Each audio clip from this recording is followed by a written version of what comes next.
ketika imanan kamilan masih jauh dari diri kita, ketika akidah yang sahihah belum kita miliki, maka pembebasan dari api neraka ini juga tidak akan kita dapatkan. Alhamdulillahi Rabbil Alamin Ar-Rahmanir Rahim. Innal hamdalillah nahmaduhu wa nasta'inuhu wa nastaghfiruh wa na'udzu billahi min shururi anfusina wa min sayyiati a'malina.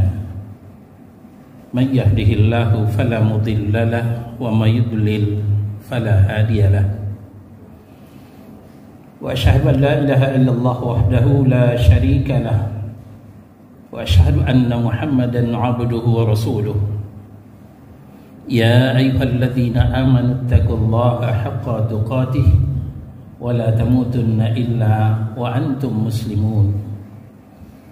Amma ba'du, fa inna asdaqal hadithi kitabullah wa khairal hadi hadi Muhammad sallallahu alaihi wasallam wa syarrul umuri muhdatsatuha wa kullu muhdatsatin bid'ah wa kullu bid'atin dhalalah wa kullu dhalalatin finnar. فقال الله تبارك وتعالى في كتابه الكريم أعوذ بالله من الشيطان الرجيم وإن تطع أكثر من في الأرض يضلوك عن سبيل الله إن يتبعون إلا الظن وإن هم إلا يخرصون. Ikhwana fi din, azakumullah. Saudara-saudara kaum muslimin jamaah Jumat Masjid Al-Maghfirah, Komplek Dolok, Duren Sawit, Jakarta Timur. Bila jemaah ke masjid membawa sajadah, petani ke sawah membawa cangkul, itu sudah hal yang biasa dan tidak perlu kita pertanyakan.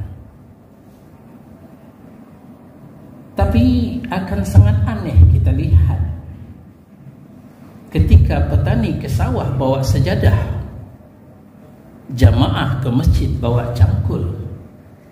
Buat apa? Inilah potret sebagian kaum muslimin yang ada di tanah air kita. Mereka menyambut Ramadan, tapi menyibukkan diri mereka dengan ziarah kubur dan meminta maaf. Apa hubungan ziarah kubur dan minta maaf dengan puasa Ramadan? Tidak ada, saudara-saudara.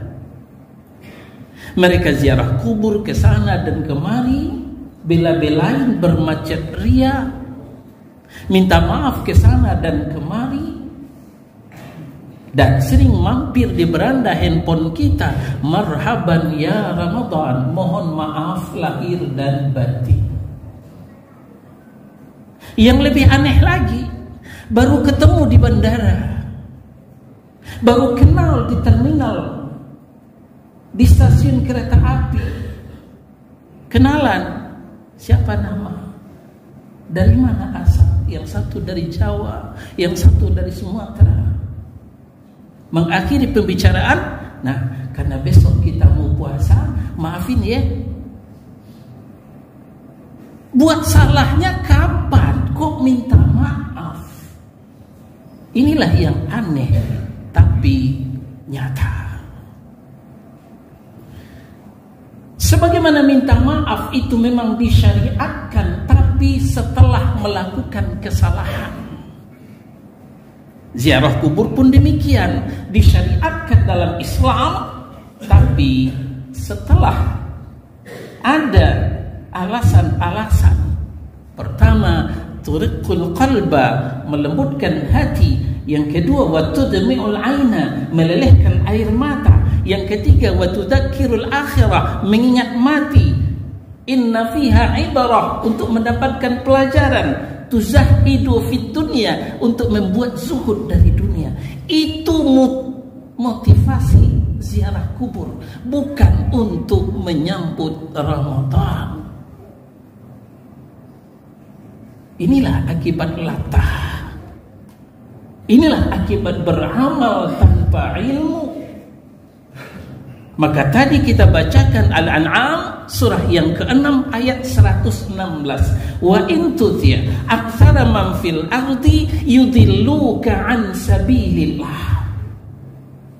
Kalau kalian ngikut saja kebanyakan orang-orang di muka bumi tanpa dilandasi ilmu, tanpa dilandasi keyakinan, yudilluka an sabilillah, mereka akan menyesatkanmu dari jalan Allah. Memang sih ada hadis yang diangkat, katanya Rasulullah naik mimbar khutbah Jumat di bulan Sya'ban,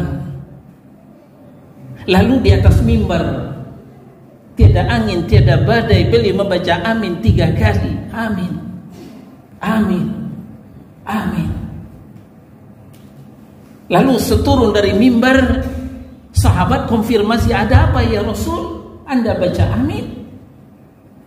Kata Nabi, telah turun malaikat Jibril menyuruh saya mengaminkan doa malaikat Jibril, abaikan puasa umat Muhammad yang tidak minta maaf kepada suaminya. Amin. Abaikan puasa umat Muhammad yang tidak minta maaf kepada kedua orang tuanya. Amin. Abaikan puasa umat Muhammad, jangan terima puasa umat Muhammad yang tidak minta maaf kepada sesamanya. Amin. Tapi setelah ditelusuri, saudara-saudara, para ulama mengatakan hadis ini dhaif, malah ada yang mengatakan palsu. Sebagian mengatakan la aslalah, tidak ada asalnya sama sekali. Yang sahih itu memang Nabi naik mimbar baca amin 3 kali, tapi bukan mengaminkan doa malaikat Jibril seperti itu. Yang dikatakan malaikat Jibril, raghima anfu rajulin dzukirat indahu falam yusalli alaihi wa raghiba anfu rajulin dakhala alaihi ramadan thumma ansalahu qabla an yaghfara lahu wa raghima anfu rajulin adraka indahu abawahu kibar aw ahaduhuma falam yadkhilul jannah. Celaka seorang hamba, tersungkur hidung seorang hamba yang bila disebut namamu mereka tidak bersalawat. Fakultu amin, ini yang kuaminkan. Celaka seorang hamba, tersungkur hidung seorang hamba yang mereka masuk Ramadan tapi keluar Ramadan dosanya tidak diampuni. Fakultu amin, ku katakan amin. Raghima anfu, celaka seorang hamba, tersungkur hidung seorang hamba yang mendapatkan kedua orang tuanya atau salah satu di antara keduanya tapi tidak menyebabkan dia masuk surga karena dia durhaka kepada kedua orang tuanya. Fakultu amin, ini yang ku aminkan. Ini untuk kita bisa membedakan mana hadis yang palsu dan mana hadis yang sahih. Nah, kalau demikian, apa yang harus kita siapkan menjelang Ramadan? InsyaAllah di khutbah yang kedua nanti kita sampaikan. Aqulu qawli hadha, astaghfirullah li wa lakum wa lisairil mu'minina wal mu'minat wal muslimina wal muslimat fastaghfiruh innahu huwal ghafurur rahim.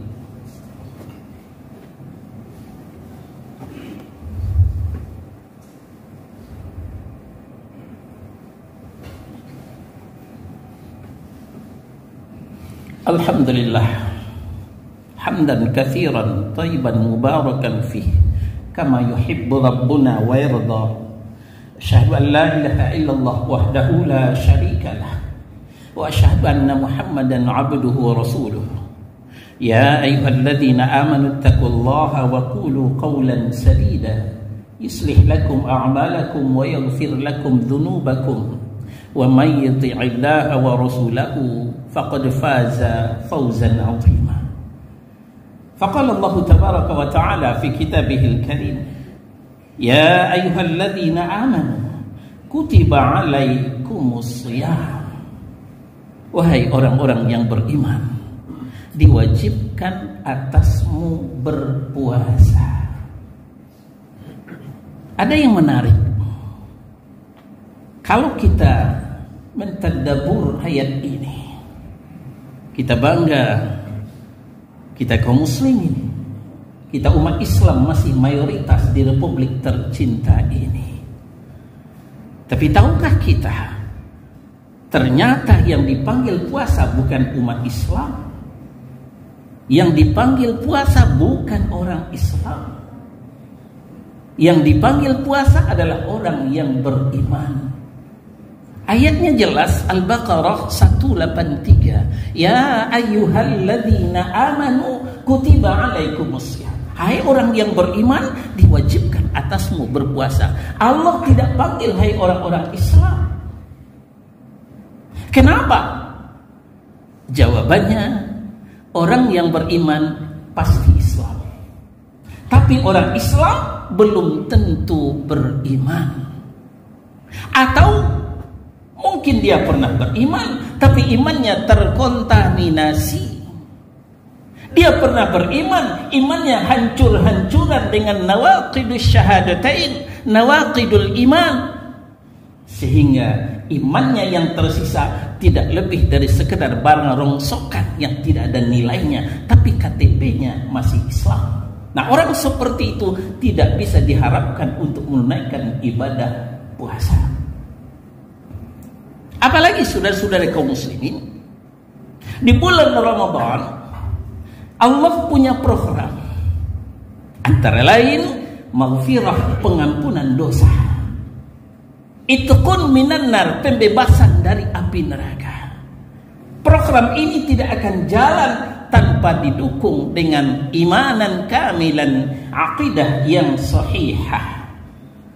Ibarat saudara-saudara, pesawat besar mau landing, Airbus A340 atau Boeing 777. Kita harus siapkan landasan pacu yang lebih luas. Kalau tidak, pesawat tidak akan berani landing. Dia akan cari landasan pacu yang lebih besar. Itulah kita ibaratkan maghfirah yang tertumpah selama Ramadan. Harus siapkan dulu imanan kamilan, akidah yang sahih. Dalam hadis sahih Abu Hurairah radhiyallahu anhu, diriwayatkan oleh Imam Al-Bukhari dan Muslim, Nabi sallallahu alaihi wasallam bersabda, "Man shoma Ramadhana," di nomor yang lain, "Man qama Ramadhana," di nomor yang lain, "Man qama Lailatul Qadri." Barang siapa yang mendirikan, yang menunaikan puasa di siang Ramadan, yang qiyamul lail di malam Ramadan, yang mendirikan malam Qadar, imanan wahtisaban, dengan iman dan ikhlas, ghufira lahu ma taqaddama min dambi, diampuni dosanya yang sudah berlalu. Perhatikan syarat yang disebutkan Nabi, imanan kamilan, wahtisaban, dan ikhlas. Ketika iman tidak bersemi di dalam diri, ketika akidah masih bercampur dengan syirik, tahayul, khurafat, keyakinan nenek moyang, maaf, maghfirah tidak akan landing di bandara kita. Ampunan Allah tidak akan kita dapatkan walaupun kita puasa di siang hari, tarawih di malam hari, bahkan Lailatul Qadar tidak bisa mengampuni dosa kita.